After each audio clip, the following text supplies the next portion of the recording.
بعد أعوذ بالله من الشيطان الرجيم بسم الله الرحمن الرحيم وأفوض أمري إلى الله صدق الله العظيم وبشره اللهم صل على سيدنا محمد وعلى آل سيدنا محمد وبارك وسلم اللهم صل على سيدنا محمد وعلى آل سيدنا محمد وبارك وسلم اللهم صل على سيدنا محمد وعلى آل سيدنا محمد وبارك وسلم میں اور آپ مشتر مجلس ذکر اس وقت جمع دعا فرمائے حق جل شانہ ایسی محافل اور مجالس کے جتنے فیوزات اور برکات ہیں اللہ تعالیٰ ہم سب کو نصیب فرمائے اور ایسی محافل مجالس کے آداب کی صحیح طور پر رعایت نہ کرنے کی بنیاد پر اللہ تعالیٰ اپنی پکڑ سے محفوظ فرمائے۔ حدیث مبارکہ میں آتا ہے کہ یہ وہ مجالس ہوتی ہیں کہ اللہ کے ملائکہ اور فرشتے اس مجلس کو گھیر لیتے ہیں اور جب وہ واپس جاتے ہیں تو اللہ تعالیٰ پوچھتے ہیں فرشتوں سے جاننے کے باوجود اب اس مجلس اچھا اللہ سب کچھ جب جانتے ہیں تو پھر اللہ کیوں پوچھتا ہے؟ یہ ایک سوال ہے۔ حدیث مبارکہ پر ایک اشکال ہے کہ جب اللہ تعالیٰ عالم الغیب ہے، ہر جگہ پر ہر وقت موجود ہے، تو اللہ کو پتہ ہے کہ کہاں گئے تھے، پھر اللہ کیوں پوچھتا ہے؟ تو اس کا جواب محدثین یہ دیتے ہیں کہ اللہ تعالیٰ اس بات کا اظہار کرنا چاہتا ہے کہ یہ مجالس کتنی اہم مجالس ہے۔ فرشتوں سے پوچھتا ہے کہاں گئے تھے؟ وہ کہتے ہیں کہ یا اللہ ایک جگہ پر تیرے نام کی مجلس ہو رہی تھی، مجلس ذکر ہو رہی تھی، تو اللہ تعالیٰ سوال کرتے ہیں کہ وہ کیا چاہتے تھے؟ یا اللہ وہ جنت چاہتے تھے۔ اچھا وہ کس چیز سے پناہ چاہتے تھے؟ یا اللہ وہ جہنم سے پناہ چاہتے تھے۔ تو اللہ تعالیٰ فرماتے ہیں کہ اے فرشتوں تم گواہ ہو جاؤ، جو انہوں نے چاہا یعنی جنت وہ میں نے ان کے مقدر میں لکھ دی، اور جس سے انہوں نے پناہ مانگی یعنی جہنم میں نے ان کو اس سے چھٹکارا دے دیا۔ تو فرشتے کہتے ہیں کہ یا اللہ ایک بندہ ایسا بھی تھا جو اس مجلس میں شرکت کے لیے نہیں آیا تھا، اس کا کسی بندے کے ساتھ کوئی کام تھا اور وہ اپنے کام کے لیے آیا تھا۔ تو اللہ تعالیٰ فرماتے ہیں کہ اگرچہ وہ اپنے کام کے لیے آیا تھا، اس کا مقصد اس مجلس ذکر کو اٹینڈ کرنا نہیں تھا، اگرچہ وہ اپنے مقصد کے لیے آیا تھا، یہ ایسے بابرکت لوگوں کی مجلس تھی کہ ان کی برکت سے جو اپنے مقصد کے لیے آیا ہم نے اس کو بھی یہ نعمتیں عطا کر دی۔ بہت ساری مجالس جو ہے وہ حضرت عمر رضی اللہ عنہ فرمایا کرتے تھے بہت سارے لوگ ایسے ہوتے ہیں جن کے کپڑے تو پھٹے پرانے ہوتے ہیں، جو ہوتے تو پراگندہ حال، ان کے چہروں کو دیکھ کر کوئی ایسا لگتا نہیں کہ یہ کوئی بڑا اللہ تعالیٰ کا نیک بندہ ہے، لیکن اس مجلس میں ایک بندہ پھٹے پرانے کپڑوں والا جس کو کوئی منہ لگانے کے لیے تیار نہیں ہوتا، بعض اوقات وہ اللہ کے ہاں اتنا مقبول ہوتا ہے کہ اس ایک کی برکت سے اللہ سب کو نواز دیتا ہے۔ میں بہت سارے لوگ وہ ایسے آپ کو نظر آئیں گے، ان کے پھٹے پرانے کپڑے ہوں گے، پراگندہ حال ہوں گے، لیکن وہ اللہ تعالیٰ کے سامنے ہاتھ اٹھائیں گے تو ان کے اٹھے ہاتھوں کی اللہ تعالیٰ لاج رکھتا ہے، ان کے اٹھے ہاتھوں کی اللہ تعالیٰ لاج رکھتا ہے۔ حضرت جناب رسول اکرم صلی اللہ علیہ وسلم کے سامنے ایک شخص آیا، صحابہ سے پوچھا کہ اس بندے کے بارے میں تمہاری کیا رائے ہے؟ بڑے روبدار بہترین کپڑے جو ہے اس نے پہنے ہوئے اور خوبصورت لباس زیب تن کیا ہوا، اس بندے کے بارے میں تمہاری کیا رائے ہے؟ صحابہ نے عرض کی یا رسول اللہ بہت بڑا آدمی ہے، بڑے قبیلے سے ہے، بڑے خاندان سے ہے، اور اگر کہیں اپنا رشتہ بھیجے لوگ اس کو قبول کریں گے، کسی کی سفارش کرے لوگ اس کی سفارش مانیں گے۔ اچھا تھوڑی دیر کے بعد ایک صحابی آیا جس صحابی نے پھٹے پرانے کپڑے پہنے ہوئے تھے، پاؤں میں جوتے نہیں تھے اور غربت کا مارا ہوا وہ صحابی جب آیا تو حضور نے پوچھا کہ اس کے بارے میں تمہاری کیا رائے ہے؟ یا رسول اللہ کوئی خاص اس کا اسٹیٹس نہیں ہے، کوئی خاص اس کا مرتبہ اور مقام نہیں ہے۔ حضور علیہ السلام نے فرمایا وہ جو پہلا آدمی تھا، اگر ساری دنیا اس جیسے بندوں سے بھر جائے تو وہ سارے بندے مل کر اس ایک بندے کی عظمت کا مقابلہ نہیں کر سکتے۔ بعض اوقات ایسا بھی ہوتا ہے میں نے قرآن مجید کی قرآن حمید کی جس آیت مبارکہ کا کچھ حصہ جو ہے وہ تلاوت کیا ہے، وہ ہے وَأُفَوِّضُ أَمْرِي إِلَى اللَّهِ۔ ختم خواجگان کی تسبیحات میں بھی ہم اس کو پڑھتے ہیں۔ وَأُفَوِّضُ أَمْرِي إِلَى اللَّهِ کا مطلب کیا ہے کہ میں اپنا معاملہ اللہ تعالیٰ کے سپرد کرتا ہوں، میں اپنا معاملہ اللہ تعالیٰ کے سپرد کرتا ہوں۔ اچھا، یہ وظیفے کے طور پہ عرض کر دوں، یہ وہ آیت مبارکہ ہے۔ مجھے جب بھی کوئی مشکل پیش آئی، ہمارے حضرت جن نے مجھے اس کا وظیفہ بتایا۔ جب بھی کوئی مشکل امر پیش آتا، مشکل حالات آتے تو حضرت جی فرماتے کہ اس کو صبح شام 21 مرتبہ پڑھو، تمہاری مشکل آسان ہوگی۔ اور میں نے اس کو بڑا تقسیم پایا، اس کا واقعتاً بڑا رزلٹ پایا ہے میں نے۔ وَأُفَوِّضُ أَمْرِي إِلَى اللَّهِ 21 بار صبح پڑھنا، شام تک اللہ تعالیٰ ہر طرح کے تمہارے حکم، جب ہم نے اپنے معاملات اللہ کے سپرد کر دیے تو پھر اللہ تعالیٰ ہمارے معاملات کو درست کر دیے۔ اور یہ یاد رکھو کہ جب ہم نے اپنے معاملات اللہ کے سپرد کر دیے تو اللہ کون ہے؟ جو ہمارے سے 70 ماؤں سے زیادہ پیار کرتا ہے۔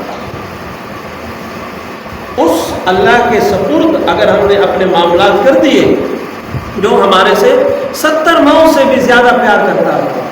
پچھلی مجلس سے ذکر کی ایک چھوٹی جگہ ہے بڑی غربت چل رہی ہے، یعنی انہیں الگ الگ چھوڑ سیٹ عبداللہ جو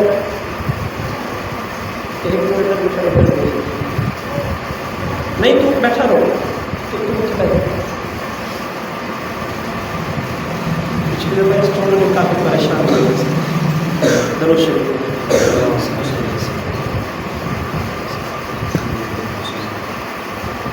جب بندہ اپنا معاملہ اللہ تعالیٰ کے سپرد کر دے، اللہ کون ہے؟ جو 70 ماؤں سے بھی زیادہ پیار کرتا ہے۔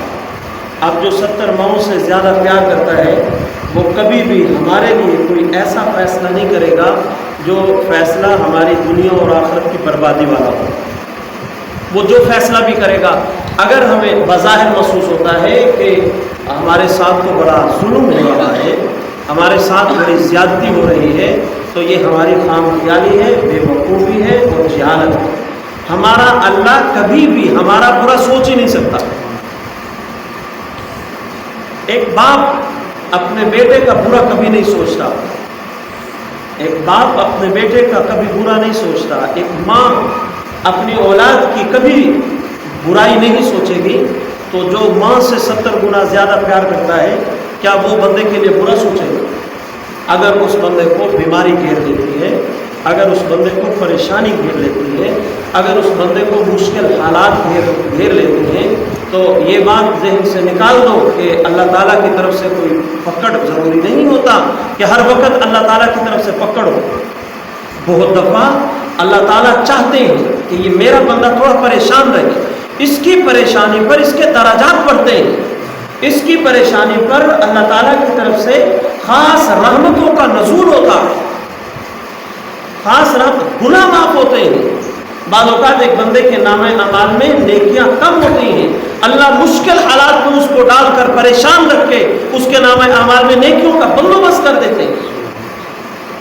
مشہور واقعہ ہے، ایک گناہگار تھا، اس کے مرنے کا وقت قریب آیا تو اس کا جی چاہا کہ میں جو ہے فلاں چیز کھانے کی وہ مجھے مل جائے۔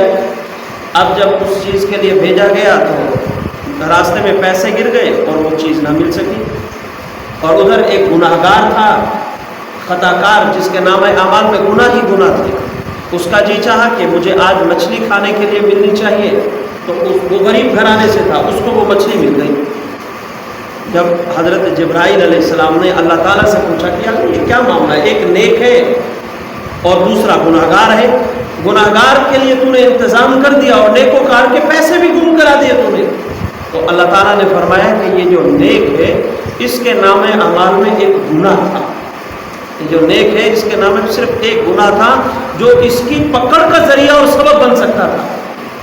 ہم نے اس کی چاہت کو توڑ دیا، جب اس کی چاہت ٹوٹی تو دل کو تکلیف ہو، تھوڑے دن پیسے تھے وہ بھی گم ہو گئے۔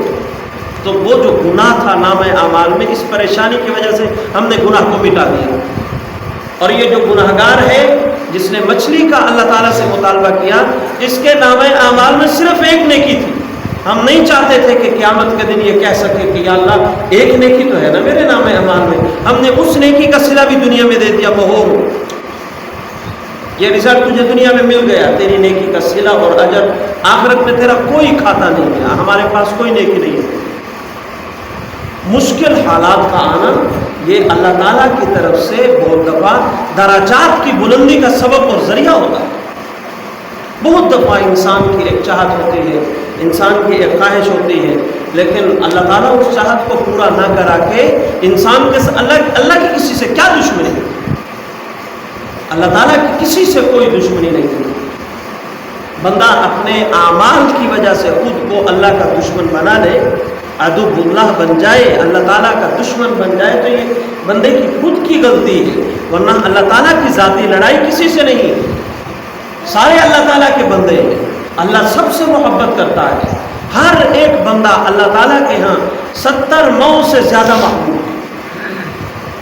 کئی دفعہ ہمیں سمجھ نہیں آ رہی ہوتی کہ یہ جو ہمیں پریشانی ملی، اس پریشانی کی کیا حکمت ہے، لیکن اللہ تعالیٰ حکیم ہے، وہ بہتر حکمتوں کو جانتے ہیں۔ ایک صاحب نے کہیں جانا تھا میٹنگ کے لیے، ایک ملک سے دوسرے ملک، وہ جہاز والوں کی منتیں کر رہا ہے کہ مجھے ایک سیٹ دے دو، میرا جانا بہت ضروری ہے۔ انہوں نے کہا نہیں، ساری سیٹیں جو ہے وہ بک ہیں، آپ نہیں جا سکتے، آپ کل کی لے لیں، پرسوں کی لے لیں۔ نہیں، میرا آج ملنا ضروری، میری بہت ارجنٹ میٹنگ ہے، بہت ضروری میٹنگ ہے، مجھے ضرور سیٹ چاہیے ہر حالت میں، تم ڈبل قیمت لے لو مجھ سے۔ انہوں نے کہا بھائی ایسے نہیں ہو سکتا، ایسے کس طرح، جن کو ہم نے پہلے سیٹیں دے رکھی ہیں ان کو ہم کیسے منع کر سکتے ہیں؟ اب یہ رو رہا ہے، منتیں کر رہا ہے، ان کے سامنے ہاتھ جوڑ رہا ہے، نہیں مانی گئی۔ گھر آیا، جب گھر بیٹھ کر اس نے ٹیلی ویژن چلایا تو خبریں چل رہی تھی کہ وہ جہاز جو فلاں ملک جا رہا تھا وہ اس کا ایکسیڈنٹ ہو گیا، کریش کر گیا اور گرا، ساری سواریاں اس کی مر گئی۔ اب یہ شکر ادا کر رہا ہے، یا اللہ تیرا شکر ہے مجھے سیٹ دے دی۔ ابھی تھوڑی دیر پہلے جو رو رہا تھا کہ پلیز مہربانی میرے کو احسان کر دو، زیادہ پیسے لے کر مجھے سیٹ دے دو، اب وہ شکر ادا کر رہا ہے، شکر ہے مجھے سیٹ مل گئی۔ اللہ بہتر جانتا ہے، اللہ بہتر فیصلے کرنے والا ہے، اللہ حکیم ہے۔ اللہ تعالیٰ نے جس حال میں رکھا ہے انسان کو اسی حال پر راضی رہنا چاہیے۔ بعض اوقات بے جا قسم کی خواہشیں ہوتی ہیں انسان کی، بے جا قسم کی فضول قسم کی، کہ بس میری یہ چاہت پوری ہو جائے۔ ضروری تھوڑی دنیا جنت تھوڑی ہے کہ ہر چاہت دنیا میں پوری ہوگی، اور جو دنیا کو جنت بنانے کے چکر میں ہوتا ہے وہ نہ اس جنت میں قدم رکھ پاتا ہے نہ اگلی جنت میں اس کا کوئی حصہ ہوتا ہے، یہاں پر بھی فیل اور آخرت میں بھی فیل، ہر لحاظ سے ناکام اور نامراد ہو جاتا ہے جو اپنی دنیا کو جنت بنانے کے چکروں میں ہوتا ہے۔ حضرت موسیٰ علیہ السلام کے پاس ایک شخص آیا، آ کر کے کہنے لگا کہ حضرت میرے لیے دعا کر دیجئے، اللہ مجھے جانوروں اور پرندوں کی زبان سکھا دے، ان کی بولی مجھے آ جائے۔ حضرت موسیٰ علیہ السلام نے منع کیا، بھائی تم چکروں میں پڑ رہا ہے، انسانوں والی بولی بولتے ہو، بس اتنا کافی ہے؟ نہیں، آپ اللہ تعالیٰ سے دعا۔ بہت سمجھایا اللہ کے نبی حضرت کلیم موسیٰ علیہ السلام نے، لیکن وہ بازید ہے، نہیں ہمارے لیے دعا کرو۔ حضرت موسیٰ علیہ السلام جو ہے اس کے مطالبے سے مجبور ہو گئے۔ انہوں نے فرمایا اچھا بھائی تم اتنا ہی تنگ کر رہے ہو، مجبور کر رہے ہو، ہاتھ اٹھائے دعا کے لیے کہ یا اللہ اس کو جانوروں اور پرندوں کی بولی سکھا دیجیے۔ وقت کے نبی کی دعا تھی، دعا قبول ہو گئی، اب اس کو پرندوں کی جانوروں کی بولی آنے لگی۔ اللہ کی شان، ایک دن رات کو انہوں نے گوشت بنایا، سالن اچھا بنایا، اور رات کو کچھ سالن بچ گیا، جس طرح عموماً ہوتا ہے۔ صبح جو ہے اسی گوشت کی ہڈیوں سے کچھ ہڈیاں تھیں اور کچھ روٹیاں تھیں، ان سے ناشتہ کر رہا تھا۔ اب کیا ہوا، اس نے ہڈی کو جو ہے یوں پھینکا، ادھر سے کتا دوڑا، گھر کے اندر رکھا ہوا تھا، اور ادھر سے مرغا دوڑا، دونوں جو ہے اس ہڈی کو لینے کے لیے، تو ظاہر ہے کتے نے دوڑ کے آنا تھا اور مرغے نے اڑ کے جانا تھا، تو مرغا وہ اڑ کے گیا اور اس نے ہڈی اٹھا لی۔ تو کتے نے کہا دیکھو تم ساری رات سوتے رہے اور میں ساری رات جاگا، اصولاً یہ ہے کہ یہ ہڈی تم مجھے دے دو تاکہ میں ناشتہ کر لوں، اس کے بعد میں نے سونا ہے، تو سارا دن جاگے گا، تجھے کھانے کے لیے کچھ مل جائے گا۔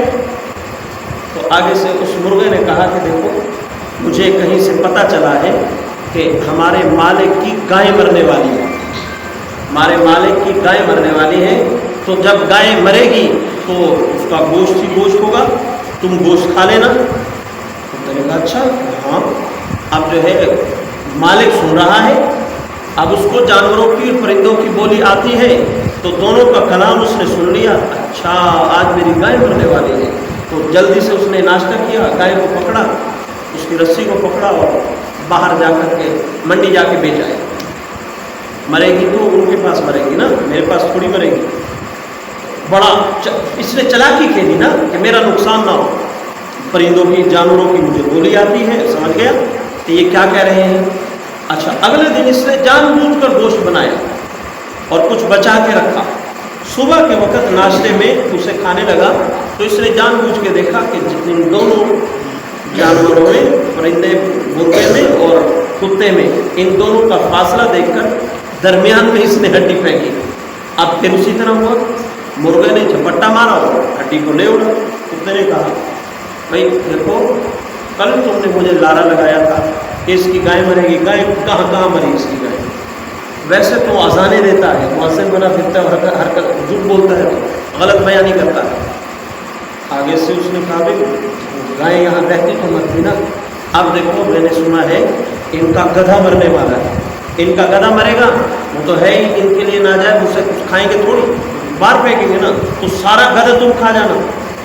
تو کتا میں نے دیکھ لو کل بھی آپ نے ایسے ہی کہا تھا، کہا نہیں آج پکی بات ہے، چلو ٹھیک ہے۔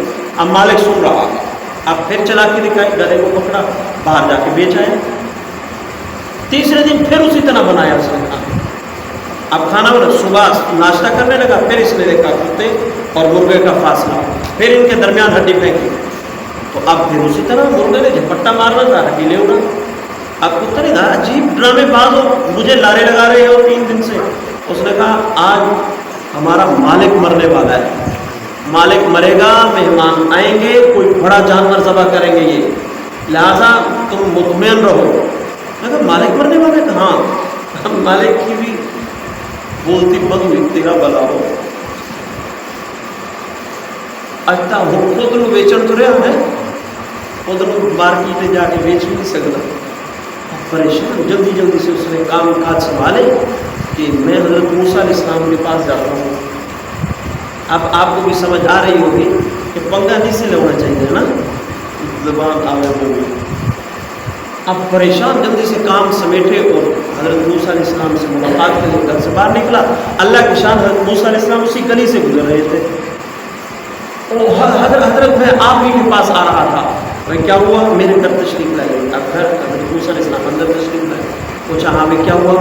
تو کہنے لگا کہ میرے ساتھ یہ واقعہ پیش ہے، پہلے دن کہا جی اس کی گائے مرنے والی ہے، میں گائے کو بیچ آیا۔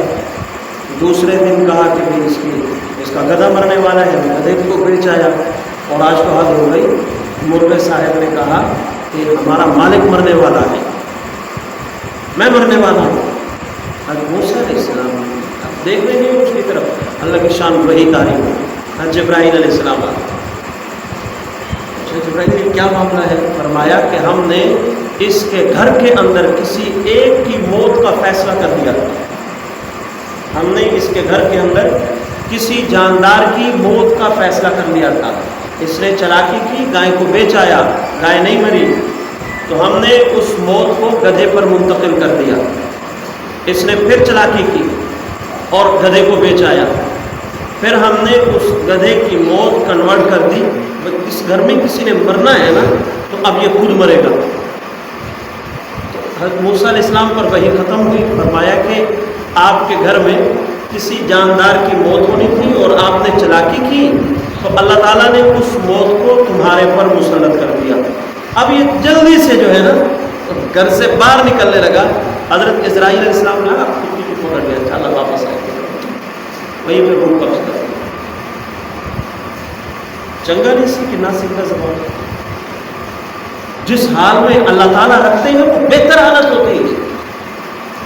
خواہ کی فضول قسم کی خواہشات کرنا، یوں ہو جائے تو پھر کمال ہو جائے گی، یوں ہو جائے گی، بھائی اللہ تعالیٰ نے جس حالت میں رکھا ہے بہتر ہے،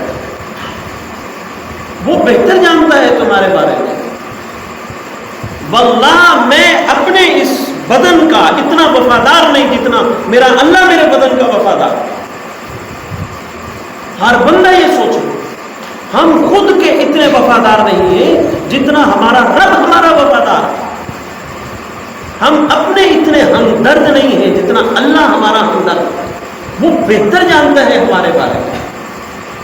ایک بزرگ تھے، ان کے دل میں چاہت پیدا ہوئی تھی ایک شیطان کو دیکھنا چاہیے جس نے ساری مخلوق کو پریشان کیا ہوا ہے، اب دعائیں کر رہا ہے اللہ تعالیٰ سے، یا اللہ مجھے شیطان دکھا دے۔ ایک رات اللہ تعالیٰ نے الہام کیا، اللہ تعالیٰ اپنے نیک بندوں سے باتیں کرتا ہے اور اس کو الہام کہتے ہیں، اور یہ نص قطعی اللہ کے قرآن سے ثابت ہے۔ حضرت موسیٰ علیہ السلام کی والدہ عورت نبی نہیں ہوتی، ولیہ ہو سکتی ہے۔ حضرت موسیٰ علیہ السلام کی والدہ کے ساتھ اللہ تعالیٰ نے کلام کیا اور اس کو الہام کا نام دیا۔ اب الہام کیا اللہ تعالیٰ نے کہ بھئی یہ کیا فضول قسم کی خواہشات کر رہے ہو، چھوڑو، اس کی کوئی ضرورت نہیں ہے۔ نہیں یا اللہ، میری چاہت ہے کہ جس نے ساری مخلوق کو پریشان کیا ہوا ہے میں اس کو دیکھوں۔ چلو بھی ٹھیک ہے۔ اگلی رات سویا، خواب کے اندر شیطان ملا، دیکھا شیطان جو ہے وہ جال بن رہا ہے، جال بنا رہا ہے۔ پوچھا بھائی کیا کر رہے ہو؟ کہا جال بنا رہا۔ کیوں؟ لوگوں کو ان جالوں سے گمراہ کروں گا۔ اچھا، لوگوں کو گمراہ کرنے کے لیے جال بن رہے ہو؟ کہا ہاں۔ کہا میرے لیے بھی کوئی جال بنایا ہے؟ کہا نہیں۔ کہا کیوں نہیں؟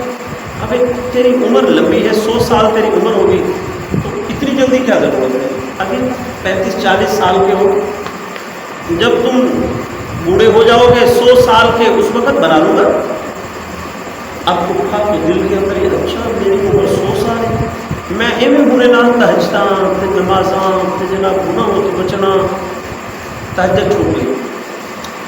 لمبی عمر ہے، مرنے سے پہلے توبہ کرو، 100 سال عمر ہے، مرنے سے پہلے توبہ کرو گا، تہجد ختم، نوافل ختم۔ آہستہ آہستہ نمازوں میں سستی ہونے لگی، حتیٰ کہ گناہوں میں مبتلا ہونے لگا، گناہوں میں مبتلا ہونے لگا۔ 55 یا 65 سال کی عمر تھی، بستر مرگ پڑ گیا، موت کا فرشتہ آ گیا۔ ادھر سے شیطان صاحب جس کی دیدار کے لیے صاحب بہادر تڑپ رہے تھے وہ بھی آ گیا۔ ہاں بھائی، تو نے تو مجھے کہا تھا کہ 100 سال عمر ہوگی۔ کہا یہی میرا جال تھا، یہی میرا جال تھا کہ تجھے 100 سال کے لارے دلا کر اسی طرح نیکی سے دور کر لوں گا، وہ کر دیا میں نے، یہی میرا جال تھا۔ تم پھنس گئے اس جال میں، گناہوں کا بوجھ لے کر، فرائض واجبات اپنے کندھوں پہ لے کے جا رہے ہیں جو ادا نہیں کر سکتے۔ وہ دفعہ بندہ جو خواہش کر رہا ہوتا ہے وہ بے جا ہوتا ہے، وہ فضول ہوتی ہے۔ اللہ جس حالت میں رکھتا ہے وہ بہتر حالت ہے۔ مفسرین نے لکھا ہے، تفاسیر کے اندر ہے، اب مجھے یاد نہیں پڑ رہا کس بارے میں، تفسیر بہت عرصہ پہلے پڑھی تھی۔ بہت ساری چیزیں ہم چٹ میں لکھتے ہیں، لیکن اس کے باوجود بہت ساری چیزیں خود کو خود ذہن میں آ جاتی ہیں۔ میں نے 3-4 چیزیں یہاں پر لکھی ہیں، یہ از خود آ رہی ہیں، کیونکہ موقع سے مناسبت بات ہے تو وہ کرنا فائدے سے خالی نہیں ہوتا۔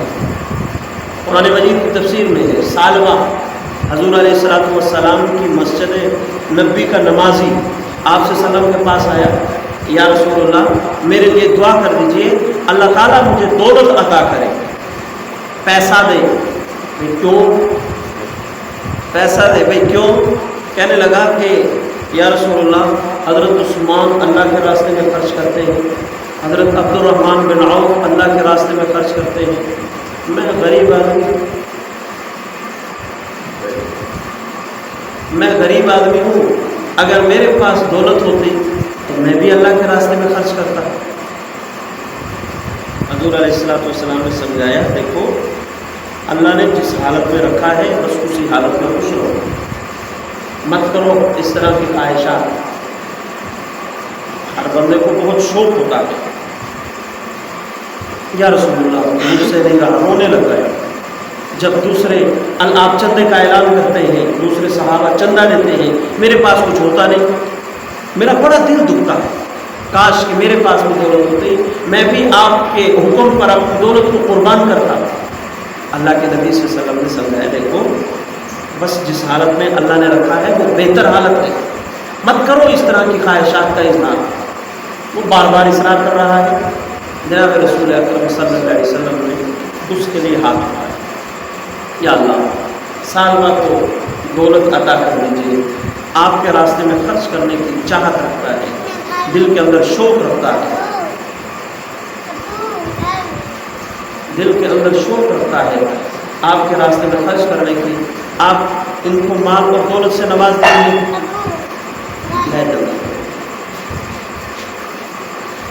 اب کیا ہوا، ان کے ہاں ایک دو بکریاں تھیں، ان بکریوں کے اندر اللہ تعالیٰ نے برکت دی۔ اب جب بکریوں کے اندر برکت ہوئی تو سال بعد ایک بڑا ایڑ بن گیا، یہ تفسیر میں ہے، قرآن مجید میں یہ بات، بڑا ایڑ بن گیا۔ اب کیا ہوا کہ مدینہ منورہ میں رہ کر ان بکریوں کو چرانا تھوڑا مشکل ہے، چلو مدینہ سے باہر چراگاہوں میں ایک جگہ پر اپنا مکان بھی بنا لیتا ہوں، بکریاں بھی وہاں لے جاتا ہوں، مدینہ سے باہر چلے گئے۔ اب کیا ہوا، ظہر اور عصر کی نمازیں قضا ہونے لگی، دو نمازوں کی چھٹی، رفتہ رفتہ مغرب کی نماز بھی گئی، پھر ایک وقت آیا فجر اور عشاء بھی گئی، سال گزرا، دوسرے سال میں اس پر زکوٰۃ واجب ہوئی، اتنی بکریاں ہو گئی 40 سے کراس کر گئی، صاحب نصاب بن گئے۔ بکریوں کی زکوٰۃ کا جو نصاب تھا 40 بکریاں جب کراس ہو گئی تو اب یہ صاحب نصاب ہے۔ حضور علیہ السلام نے جن صحابہ کے ذمے لگایا تھا زکوٰۃ وصول کرنا، اب وہ صحابی ان کے پاس بھی آئے۔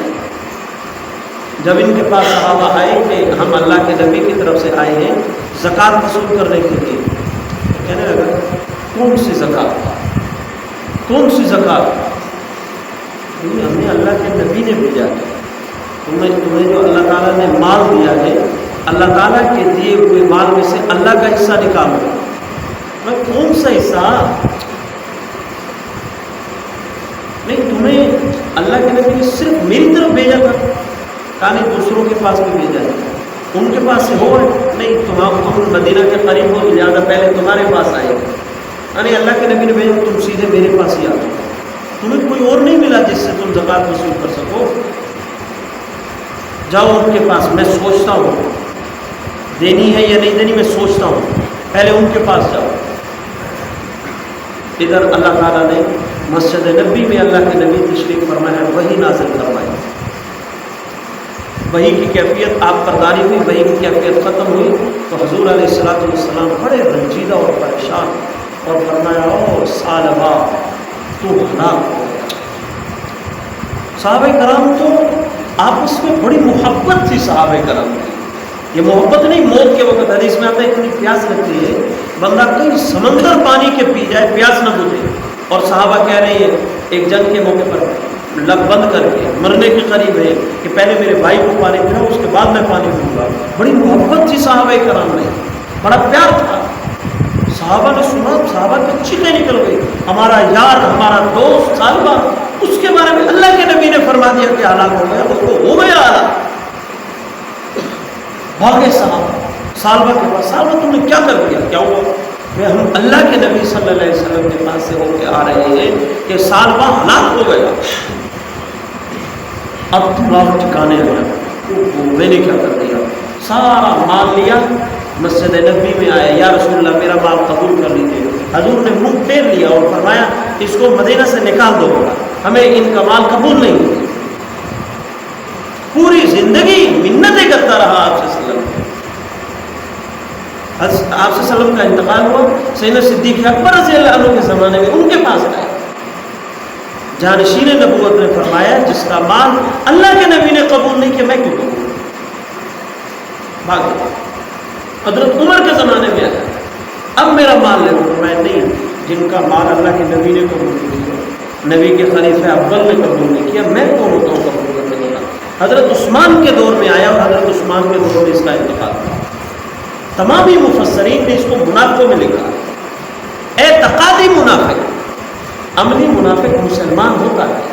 تو جھوٹ بولنا یہ منافق کی نشانی ہے, اس کو ہم کافر نہیں کہہ سکتے. مال میں خیانت کرنا, امانت میں خیانت کرنا, یہ منافق کی علامت ہے, لیکن یہ عملی منافق ہے. وعدہ خلاف کرنے یہ عملی منافق ہے. اعتقادی منافق, حضور کے دور میں جتنے منافق تھے وہ عقیدے کے منافق تھے, یعنی دار اسلام سے خارج تھے. ان کو کافروں میں شمار کیا جاتا ہے جو حضور کے دور میں منافق تھے. اب جب بظاہر کتنی اچھی بات ہے, یا رسول اللہ میرے لیے دعا کر دیجیے اللہ مجھے مال دے تاکہ میں اللہ کے راستے میں خرچ کروں. اچھا ہوتا اسی طرح ہے. وہ لطیفہ مشہور ہے کہ یا اللہ نے میرا یہ فلانا کم بلکہ نئے اگر کنارے لگ گیا میں اتنی دے گا 50 سال, جب باہر نکل آئے کیڑی نکل. انسانی فطرت, انسانی مزاج جب دوبارہ گرا پاؤں بستر ثابت, میں پوچھتا پھر بچیاں یا پھیکی ہے. انسانی فطرت جب نہیں ہوتا مانگتے ہوئے نہیں ہوتی. جب بارشوں کا سیزن بن جائے اور فصل بالکل تیار ہو, بس یا اللہ فصل بچ جائے, پورا اشر بچ جائے تو کیڑا اشر. ہماری بھی یہی صورت حال ہے. تو اللہ جس حالت میں رکھتا ہے وہ بہتر رکھتا ہے, اور اسی حالت میں انسان کو راضی اور خوش رہنا چاہیے. ایک بادشاہ تھا, اس کا ایک وزیر تھا, اور وزیر کی عادت تھی ہر بات پر وہ کہتا تھا اسی میں خیر ہوگی, اللہ جو کرتا ہے بہتری کے لیے کرتا ہے. اسی میں خیر ہوگی, اللہ جو کرتا ہے بہتری کے لیے کرتا ہے. ایک دن کوئی اسلحہ ٹائپ چیز تھی, وزیر نے بادشاہ کو وہ چیز تھمائی. تھمانے میں چھری ہے نا, چھری, اس کو اگر کسی کو پکڑانا ہے تو اس کا طریقہ یہ ہے کہ اس کا دستہ جو ہے وہ دوسرے بندے کی طرف کرے, اور اس کی جو دھار ہے اس کو اپنے ہاتھ سے پکڑ کے یوں کر کے دے. ایسی چیزیں پکڑانے کا ایک یہ سنت طریقہ ہے. اور مذاق, لوہا جو ہے, لوہے والی کوئی چیز کسی کو مذاق میں ڈرانا یہ بھی حرام ہے اور ناجائز ہے. اس طرح ڈراؤنا کسی لوہے والی چیز کرے حرام ہے. اب اس نے وہ کوئی گن تھی یا اس طرح کی کوئی چیز تھی, وہ تھمائی, اس کو غلط طریقے سے تھمائی, وہ جل گئی. بادشاہ کی انگلی پر لگی اور پوری انگلی اڑ گئی. اب بادشاہ غصے میں اور شدت کی تکلیف میں اس کی طرف دیکھا. اس کی عادت تھی ہر بات پر وزیر کی کہ جو ہوا بہتر ہوا, اسی میں ہی خیر ہوگی. اللہ جو کرتا ہے بہتر کرتا ہے, اسی میں ہی خیر ہوگی. ایک زخم پہ نمک چھڑکنا نہیں کرتا. بندہ اچھے جملے استعمال کرے لیکن موقع دیکھ. لیکن یہاں پر یہی کہیں گے کہ نیت سے بھی منزل آسان. اب نیت اس کی ٹھیک تھی کہ واقعتاً اللہ جو کرتا ہے بہتر کرتا ہے, اسی میں خیر ہوگی. بادشاہ کو بہت غصہ آیا. بادشاہ نے اس کو اندر کرو, جیل میں ڈالو, ظالم آدمی, میری انگلی ختم کر دی, ضائع کر دی ظالم نے, اور آگے سے کہہ رہا ہے کہ جو ہوا بہتر ہوا, اللہ جو کرتے ہیں بہتری کے لیے کرتے ہیں. اب جب اس سے وہ وزیروں والی دستار, وزیروں والا لباس جب اس کا اتارا گیا اور ہتھ کڑی لگائی گئی, تو اس نے پھر کہہ دیا اللہ جو کرتے ہیں بہتری کے لیے کرتے ہیں, اسی میں ہی خیر ہوگی. شکل پاگل ہے کر کے, ہم نے اس سے وزارت چھین لی, اس کا بادشاہوں والا لباس چھین لیا اور جیل میں بھیج رہے ہیں, اور یہ کہہ رہا ہے کہ ہوا اچھا ہوا, اسی میں خیر ہوگی. اس میں کون سی خیر ہے؟ جیل کے اندر ڈال دیا گیا. اللہ کی شان, بادشاہ شکار کی طرف نکلا اور کہیں دور نکل گیا, اور بادشاہ کے جو حارس تھے, گن مین تھے, وہ سائڈ پر رہ گئے. بادشاہ کہیں اکیلا نکل گیا. آگے جنات کی کوئی مخلوق تھی, اس مخلوق نے اسے پکڑ لیا بادشاہ کو. اب جب بادشاہ گرفتار ہوا تو وہ مخلوق بڑی خوش. بادشاہ دیکھ رہا ہے کہ کس چیز کی خوشی ہے. تجسس کے بعد معلومات لی تو پتہ چلا کہ ان کا خاص تہوار ہے، سال بعد یہ کسی ایک بندے کو ذبح کرتے ہیں، تم ذبح ہونے والے ہو۔ اب بادشاہ بڑا پریشان ہو، مجھے ذبح کرتے ہیں، اب لا رہا ہے زور، منتیں کر رہا ہے، آمداریاں کر رہا ہے، کہا نہیں بچھاؤ اس کو لمبا کرو۔ اب جب اس کو لمبا کیا گیا تو یہ زور لگا رہا ہے بچنے کے لیے، میری جان چھوڑو، مجھے کیوں ذبح کر رہے ہیں، میرا کیا قصور؟ اگر تم قصور چھوڑو، ہماری جو ایک روایت ہے، ہمارا تہوار ہے، ہم نے تو ذبح کرنا ہے۔ اب جب یہ اس نے زور لگایا تو کئی جنات جو اس کے اوپر گر گئے۔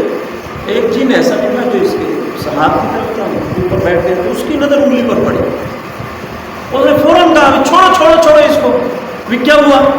اس کی قربانی نہیں ہونی، یہ عیب دار ہے، اس کی قربانی نہیں ہونی، یہ عیب دار ہے۔ چھوڑ دیا، اچھا اس کی انگلی کٹی ہوئی ہے، کہا جاؤ ہم نے تمہیں چھوڑ دیا، جاؤ۔ اب اس کو خیال ہے یہ وزیر صحیح کہتا ہے، بھل ٹھیک ہے یہ وزیر۔ اب جب واپس پہنچا تو ندامت شرمساری، میں نے اتنا عرصہ وزیر کو جیل کے اندر رکھا، آج اس کو بلا کے لاؤ۔ اب اسے جیل سے جب باہر لایا گیا تو کہا کہ میں آپ کو مان لے گا، آپ صحیح کہتے ہو کہ اللہ جو کرتا ہے بہتر کرتا ہے اور اسی میں بہتری ہو۔ میری انگلی کٹی ہوئی تھی، اگر یہ انگلی کٹی ہوئی نہ ہوتی تو مجھے ذبح کر دیتے یار، میں آج تمہارے سامنے نہ ہوتا۔ اللہ نے میرے ساتھ جو کیا وہ بہتر کیا، اور واقعتاً اللہ تعالیٰ کے فیصلے لگے وہ کمال کی اور زبردست ہوتے۔ اچھا اس نے فوراً وزیر سے کہا کہ یہ بات تو سمجھ آ گئی کہ میرے لیے بہتری تھی، میری انگلی کٹی ہوئی تھی، بچ گیا نا۔ جب تمہیں جیل کے اندر بھیجا جا رہا تھا تو تم نے کہا کہ اللہ جو کرتا ہے بہتر کرتا ہے، اسی میں کوئی خیر ہوگی، تو 2 سال جیل پہ رہے، یہ کیڑی خیر ہے؟ انہوں نے کہا بادشاہ سلامت آپ یہ بتائیے، کبھی کسی موقع پر آپ لوگوں سے دور چلے جائیں، گم ہو جائیں، لیکن ہمیشہ آپ کے ساتھ کون ہوتا تھا؟ آپ ہمیشہ میرے ساتھ رہتے تھے۔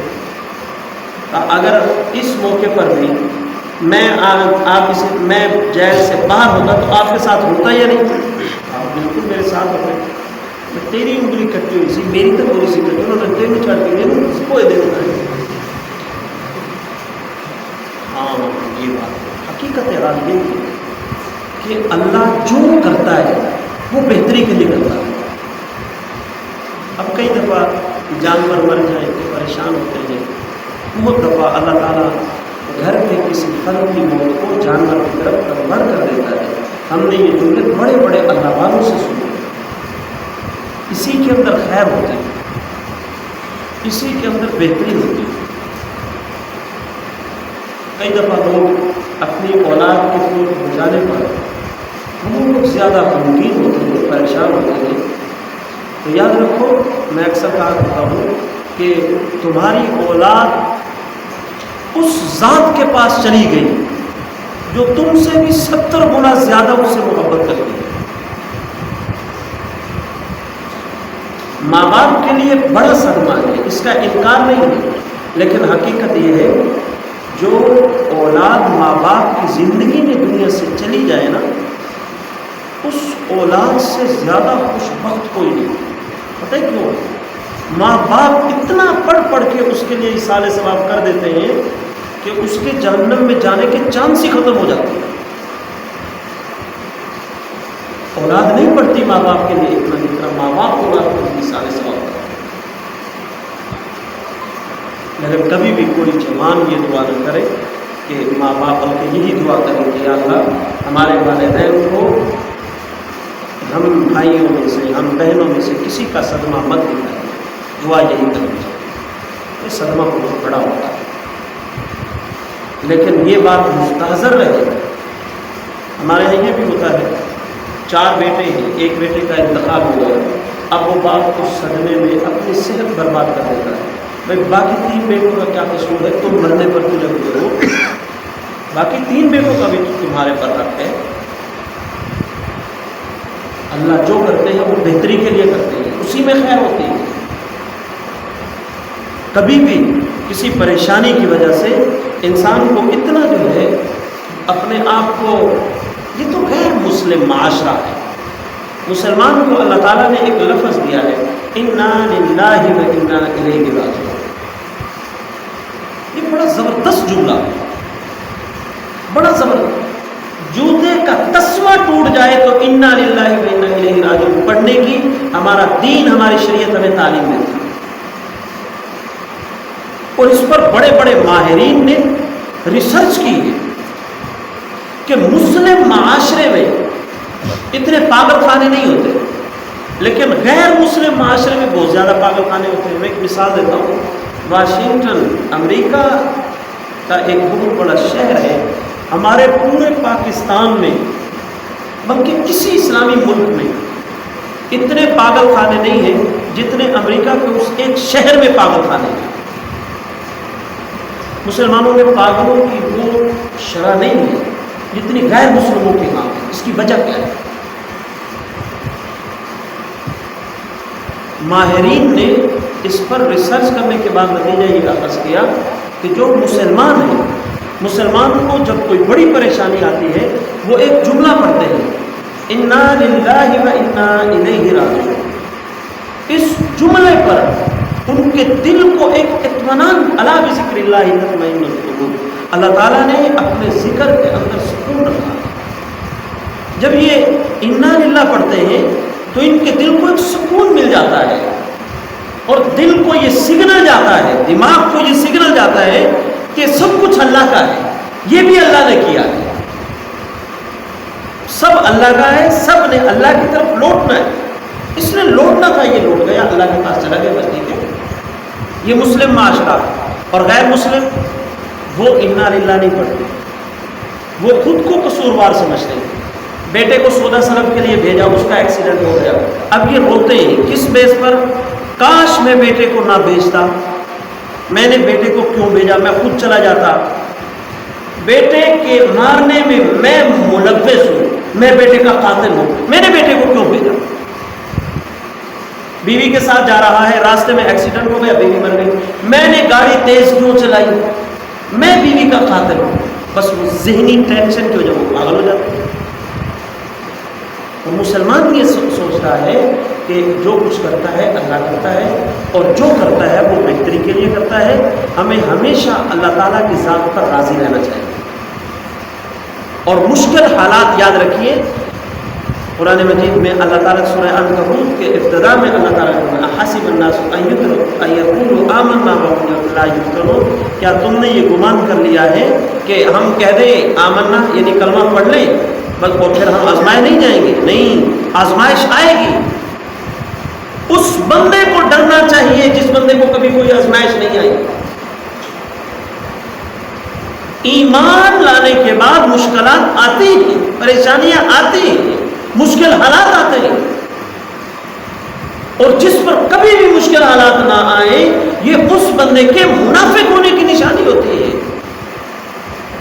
اور جب اللہ کے نبی صلی اللہ علیہ وسلم نے صحابہ کے سامنے یہ بات ذکر کی، مشہور واقعہ ہے، میں اکثر سنایا کرتا ہوں. ایک صحابی کی بیوی نے گھر کے اندر کچھ اچھے کام کیے، شوہر بڑا خوش ہوا، تم نے بہت بہترین کیا، اس کام کو صحیح سر انجام دیا، میں تم سے بہت خوش ہوں، آج تم جو مانو گے میں تمہیں دوں گا، میں بہت خوش ہوں. بیوی نے کہا دیکھ وہ وعدہ کر رہے ہو، کہا وعدہ کر رہا ہوں، مانو کیا مانگو، کہا پکے رہو گے اس بات پر، کہا پکا رہوں گا. مجھے طلاق دے، مجھے طلاق دے دو. شوہر بڑا پریشان ہوں، میں خوش ہو کر میں نے تجھے کہا کہ مانگ کیا مانگتی ہے اور خود طلاق مجھ سے مانگ رہی ہے. ہاں بھی طلاق دے مجھے. اب کہا طلاق نہیں دوں گا، تم نے وعدہ کیا ہے، اب اس وعدے کی پاسداری کرو. طلاق دے دیں، چلو اللہ کے نبی صلی اللہ علیہ وسلم کے پاس چلتے ہیں، حضور فیصلہ کریں گے جو کریں. چلو تم نے وعدہ کیا، میں یہی کہوں گی لا دین لمن لا عہد له، اس بندے کا دین ہی نہیں ہے جس کا وعدہ نہیں ہے. چلو آپ صلی اللہ علیہ وسلم کے پاس چلے. راستے میں اس صحابی کا پاؤں پھسلا اور ٹانگ ٹوٹ گئی. جب ٹانگ ٹوٹی تو بیوی نے کہا اب مجھے طلاق نہیں چاہیے، واپس گھر چلو. کہا اب نہیں چاہیے کیا مطلب، ٹھیک ہو جاؤ گا پھر چاہیے؟ کہا نہیں اب بالکل نہیں چاہیے. کہا نہیں حضور کے پاس تو جائیں گے، فیصلہ تو وہی ہوگا. اب اس ٹوٹی ٹانگ کے ساتھ اللہ کے نبی کے دربار میں پہنچا. بیوی نے پردے میں کلام کیا. اس صحابی نے ساری صورتحال سنائی. اللہ کے نبی نے پوچھا تم کیوں طلاق چاہتے ہو؟ تو کہنے لگے یا رسول اللہ ہم نے جو قرآن پڑھا، جو تفاسیر پڑھی آپ سے، آپ کی تعلیمات کی روشنی میں، جس بندے پر زندگی میں کبھی کوئی مشکل نہ آئے، مشکل حالات نہ آئیں، یہ اس بندے کے منافق ہونے کی علامت ہے. اتنے سال ہو گئے میں ان کے نکاح میں آئی، اس پر آج تک کوئی مشکل نہیں ہے، یہ کبھی کوئی پریشان نہیں ہوا، کبھی اس پر کوئی آزمائش، اس سے کوئی تکلیف ہی نہیں پہنچی آج تک. میرے دل کے اندر یہ خیال تھا کہ کہیں میرا شوہر منافق تو نہیں. راہ نبوت کی طرف چل رہے تھے، نبی کی طرف آ رہے تھے، اس کو چوٹ لگی. اللہ کے راستے میں چوٹ کا آنا یہ ایمان کی علامت ہوتا ہے. جب اس کی ٹانگ ٹوٹی تو مجھے یقین نہیں میرا شوہر منافق نہیں ہے، ایمان والا ہے. اس واسطے میں نے راستے میں کہہ دیا اب مجھے طلاق دیجیے. صحابیات کا یہ صحیح ہوتا. مشکل حالات آپ پر آئے ہیں، اگر مشکل حالات آنے کی وجہ سے آپ کی نماز قضا ہو رہی ہے تو یہ عذاب ہے. مشکل حالات آئے ہیں لیکن آپ نماز کی طرف جڑ گئے. اکثر مومنین کا الحمدللہ یہی معاملہ ہوتا ہے. مشکل پہلے بے نمازی تھے تو مشکل حالات میں نمازی بن جاتے ہیں. یہ عذاب نہیں ہوتا، یہ رحمت ہوتی ہے اللہ تعالیٰ کی. پریشانیاں آئیں تسبیح شروع کر دی، پریشانیاں آئیں نماز میں جلدی پہنچنا شروع کر دیا، پریشانیاں آئیں نوافل پڑھنے شروع کر دیے، پریشانی آئی سورہ یاسین کی تلاوت شروع ہو گئی. تو یہ ایمان بڑھ رہا ہے، یہ عذاب نہیں ہے، یہ رحمت ہے اللہ تعالیٰ کی. امام غزالی رحمۃ اللہ علیہ نے لکھا ہے مشکل حالات آئیں اور بندہ اللہ تعالیٰ سے دور ہونے لگ جائے تو یہ عذاب ہے. مشکل حالات آئیں اور بندہ اللہ تعالیٰ کے قریب ہونے لگے یہ رحمت ہوتی ہے. ہر مشکل عذاب نہیں ہوتا، لیکن ہمارا ایک مسئلہ ہے، اگر کسی اور کو پریشانی آئے تو عذاب ہے، مجھے پریشانی آئے تو یہ رحمت ہے. ہمارا یہ ذہن، ہر بندہ یہی سوچتا ہے. جس کو بھی پریشانی ہے نا پوچھو بھائی آپ کو بڑی پریشانی کتنی سامنے آئی ہے یہ نوکر سے دوسروں پر آئے تو عذاب بنا لیتے ہیں، خود نہ بھی ہو پھر بھی ہم عذاب بنا لیتے ہیں. ہمارے اپنے پر آئے اللہ پاک نیک بندے کو آزمان ہے پھر ہماری تبدیل ہو جاتی ہے. بہرحال میری آج کی گفتگو کا خلاصہ یہ ہم اپنے آپ کو اللہ تعالیٰ کے سپرد کریں. اللہ ہمارے لیے دیکھو شیطان ہے نا، شیطان ہم اس کا مقابلہ کیسے کریں گے؟ کر سکتے ہیں شیطان ہمیں دیکھ سکتا ہے، ہم اسے نہیں دیکھ سکتے. دو بندوں کی لڑائی ہو تو مقابلہ تو برابر کا ہوتا ہے نا. شیطان ہمیں دیکھتا ہے، ہم اسے نہیں دیکھ سکتے، ہم اس کو ہاتھ بھی نہیں لگا سکتے، چھو بھی نہیں سکتے. اور حدیث میں آتا ہے وہ ہمارے خون کی رگوں میں ایسے دوڑتا ہے جس طرح خون دوڑ رہا ہے. تو وہ طاقتور ہونا ہمارے سے، تو ہم اس کا مقابلہ کیسے کریں گے؟ یہ تعوذ اعوذ باللہ من الشیطان الرجیم اسی لیے کہ اللہ میں اپنے آپ کو تیری پناہ میں دیتا ہوں شیطان مردود سے، تو میری حفاظت کر. ہم ڈائریکٹلی شیطان کا مقابلہ نہیں کر سکتے، ہمیں خود کو رحمان کے سپرد کرنا ہوگا. رحمان جانے خود شیطان کا مقابلہ کر لے گا. اور شیطان کے حملوں سے میں محفوظ رہوں. ہمارے مشائخ نے یہ وظیفہ لکھا ہے، صبح کی نماز کے بعد 19 مرتبہ تعوذ پڑھے، اعوذ باللہ من الشیطان الرجیم. 7 تسمیہ بھی پڑھ لے، برکت ہے، بہتر نہ بھی پڑھے، تعوذ کافی ہے. اعوذ باللہ من الشیطان الرجیم 19 مرتبہ اور 5 نمازیں پڑھیں. 19 اور 5 24 گھنٹے شیطان سے محفوظ ہو. 24 گھنٹے شیطان سے حفاظت کریں گے تو ہم جو بھی اللہ تعالیٰ ہمارے لیے فیصلہ کرتا ہے ہم اس فیصلے پر راضی رہیں، اس فیصلے پر خوش رہیں. ہمارا رب ہمارے سے 70 ماؤں سے زیادہ پیار کرتا ہے، وہ ہمارا بہتر خیال رکھتا ہے، وہ جو کرتا ہے ہمارے لیے اسی میں بہتری ہے.